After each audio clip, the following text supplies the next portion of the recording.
Good morning, students. Today we'll revise our poem An Elementary School Classroom in a Slum, written by Stephen Spender.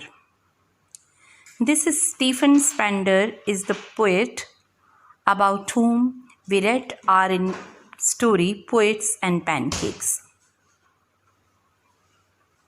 In this poem, the poet tells us about the life of children living in slum areas. In the first stanza, he describes the children only.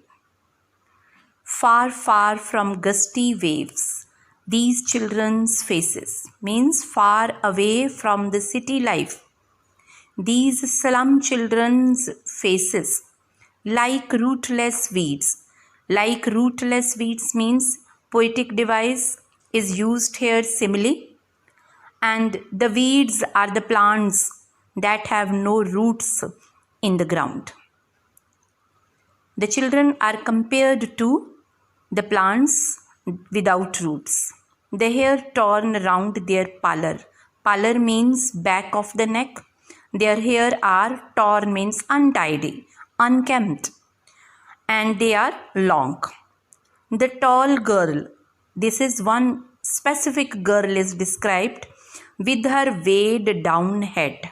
She is very tall and her head is stooped, झुका हुआ है. पहले उन्होंने सभी बच्चों के faces कैसे बताए हैं, जैसे कि प्लांट्स हों वो जिनकी रूट्स नहीं हैं और उनके बाल उनकी गर्दन की बैक तक लंबे हैं. फिर एक गर्ल बताई जिसका जो सिर है वो झुका हुआ है. The paper seeming boy. Paper seeming boy means very thin boy, बहुत पतला लड़का. विद रैट्स आइज, जिसकी आंखें रैट जैसी हैं. The stunted unlucky heir of twisted bones. फिर ये एक और लड़का है हुज बोन्स आर ट्विस्टेड, जिसकी बोन्स मुड़ी हुई हैं. And he is unlucky heir. Heir means अपने फादर से उसने ये ट्विस्टेड बोन्स की डिसीज़ ली है. Reciting a father's gnarled disease. Gnarled होती है वेरी डेंजरस और it is very difficult for person to bear, जिसकी इस तरह की प्रॉब्लम्स होती हैं. तो ये जो डिसीज़ है ट्विस्टेड बोन्स वाली, वो उसके फादर को भी है और उस बच्चे को भी है. He is less from his desk at the back of the dim class. Class कैसी है? डिम है, प्रॉपर लाइट नहीं आ रही उसमें. और उसके लास्ट डेस्क पर एक बच्चा और बैठा हुआ. One unnoted sweet and young. एक स्वीट और यंग स्टूडेंट बैठा हुआ. His eyes live in a dream. और ऐसा लग रहा है कि वो क्लासरूम में नहीं है, उसकी आंखों में कोई और ही सपना, कोई ड्रीम है. Of squirrels game. और वो ये पोएट की अपनी एजम्पशन है कि वो एक स्क्विरल की गेम के बारे में ड्रीम कर रहा है. और स्क्विरल कहाँ है? इन अ ट्री रूम. एक ट्री में अपना नेस्ट बना के स्क्विरल रहती है. अदर देन दिस मीन्स इस क्लासरूम में जो भी कुछ पढ़ाया जा रहा है उसमें उसका इंटरेस्ट नहीं है. और वो किसके बारे में ड्रीम ले रहा है? एक ट्री पर रहने वाली स्क्विरल के गेम के बारे में. अब सेकेंड स्टैंजा. इस सेकेंड स्टैंजा में द क्लासरूम इज डिस्क्राइब्ड. पूरे क्लासरूम में क्या क्या है और वो कैसा है. ऑन सोर क्रीम वॉल्स. जो क्लासरूम की वॉल्स हैं वो सोर क्रीम कलर की हैं. इट मीन्स वो पेंटेड है, बहुत देर से वहाँ पर वाइट वॉश भी नहीं हुआ. और उन वॉल्स पे क्या है? डोनेशंस में मिले हुए चार्ट्स लगे हुए हैं.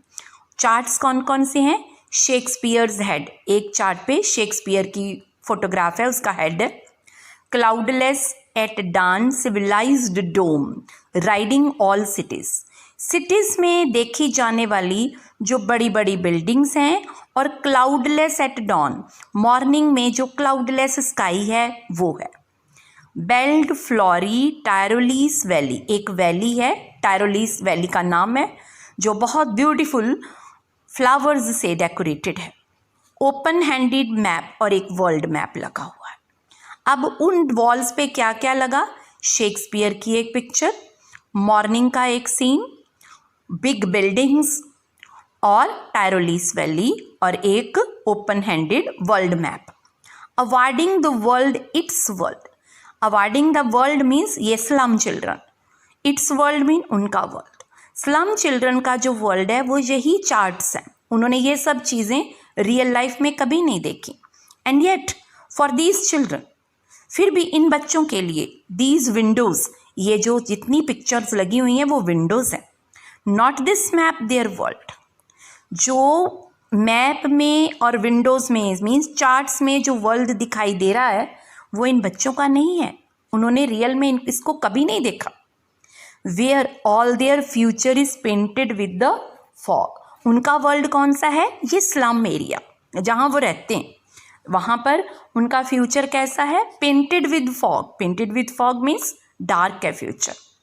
अ नैरो स्ट्रीट, जहाँ वो रहते हैं बहुत नैरो स्ट्रीट है, छोटी सी गली है। Sealed in with lead sky, और गली के ऊपर से क्लियर स्काई भी दिखाई नहीं देता, उनको स्काई भी कैसा दिखता है? लेड कलर का, धुएं जैसे रंग का, smoky. Far far from reverse, keeps and stars of words. ये जो स्लम एरिया है रिवर्स से भी बहुत दूर है, केप्स मीन्स बिल्डिंग से भी बहुत दूर है, और education, stars of word means education से भी बहुत दूर है। नेक्स्ट स्टैंजा है, surely Shakespeare's head is wicked. इन बच्चों के लिए शेक्सपियर का कोई मीनिंग नहीं है, मीनिंगलेस है। The map a bad example, map इनके लिए एक पुअर एग्जाम्पल है। With ships and sun and love tempting them to steal. ये जो वर्ल्ड की पिक्चर्स हैं वो इनको अट्रैक्ट करती हैं। To steal means to run away, कि इस स्लम से ये भाग जाएं और उस वर्ल्ड में चले जाएं जो वर्ल्ड इन पिक्चर्स में दिखाया गया। For lives that slightly turn in their cramped holes. ये जो इनकी लाइफ्स है क्रैम्प्ड होल्स, छोटे छोटे होल्स में ये रहते हैं, मीन्स इनकी जो हट्स हैं जहाँ ये रहते हैं वो बिल्कुल cramped, cramped means very small and unhygienic and dark, holes की तरह के इनके हट्स हैं। From fog to endless night, fog से ही इनकी लाइफ मीन्स डार्कनेस से ही स्टार्ट हुई और एंडलेस नाइट मीन्स डार्कनेस में ही ख़त्म हो जाती है। On their slag heap, slag heap means वो किस तरह छोटे से एरिया में बहुत सारे लोग रहते हैं। दीज चिल्ड्रन वियर स्किन्स, वो नेकेड हैं, उन्होंने कपड़े भी नहीं पहने हुए, they don't have proper clothes to wear. Peeped through by bones, और स्किन भी कैसी है? जिसके अंदर से उनकी बोन्स बाहर दिखाई दे रही हैं, इतने स्किन्नी बच्चे हैं। एंड स्पेक्टिकल्स ऑफ स्टील, अगर उन्होंने जैसे अपन स्टील का कोई चश्मा पहना हुआ है और उसका ग्लास जो है वो मेंडेड है, रिपेयर्ड है, ग्लास कभी रिपेयर होता नहीं, बट यहाँ उन्होंने एग्जाम्पल दी है कि स्टील का चश्मा पहना और उसका ग्लास मेंडेड रिपेयर्ड ग्लास है, लाइक बॉटल बिट्स ऑन, इसके साथ उनकी स्किन को कंपेयर किया गया है, बॉटल बिट्स ऑन स्टोन्स। ये फिर पोएटिक डिवाइस सिमिली यूज करी गई है इसमें। All of their time and space are foggy slum, beginning से लेके एंड तक उनकी पूरी लाइफ इसी स्लम में बीत जाती है। So blot their maps with slums as big as to.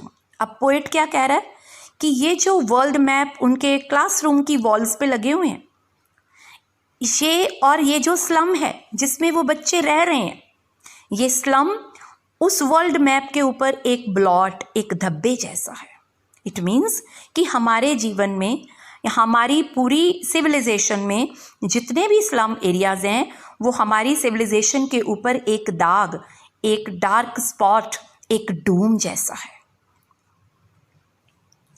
Unless governor, inspector, visitor. अब पोएट क्या रिक्वेस्ट करता है? किसी इन्फ्लुएंशियल पर्सन्स को, वो चाहे कोई गवर्नर हो, इंस्पेक्टर हो, कोई विजिटर हो, this map becomes their window. ये जो मैप्स है वो सच में इनकी विंडो बन जाए, मीन्स वो भी रियल वर्ल्ड को देख पाएँ। And these windows that shut upon their lives like catacombs. Catacombs फिर वही जो हमने क्रैम्प्ड होल्स पढ़े थे ना लास्ट स्टैंजा में, वैसे ही हैं कि इनकी लाइफ तो बिल्कुल कैटाकॉम्स जैसी है। जैसे होल्स में इंसेक्ट्स रहते हैं वैसे ही ये स्लम्स में रहते हैं। और इनके ये रियल वर्ल्ड को बिल्कुल कभी नहीं देख पाते।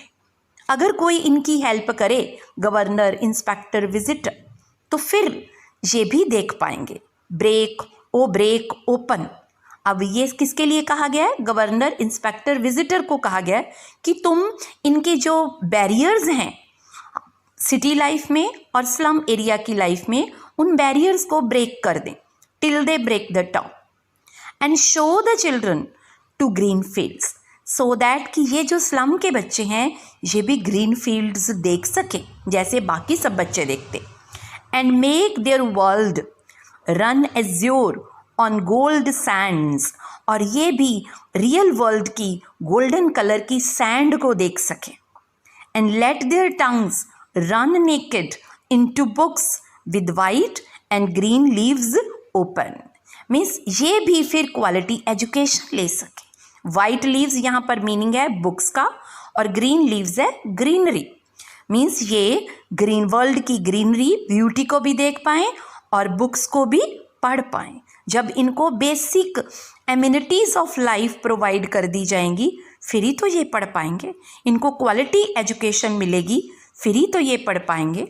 हिस्ट्री देयर्स, अगर इनको ये अपॉर्चुनिटी मिल जाती है तो फिर हिस्ट्री क्रिएट करेंगे, ये हिस्ट्री के क्रिएटर बन जाएंगे। Students, language today will revise our poem, क्योंकि हिस्ट्री में उन्हीं लोगों के नेम्स लिखे जाते हैं जो सन जैसे शाइन करते हैं अपने लाइफ टाइम में।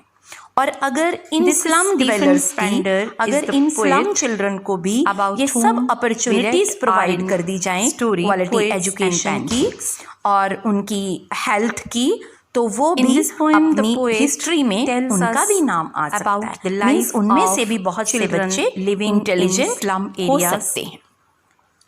In the first stanza, he describes the children only. Far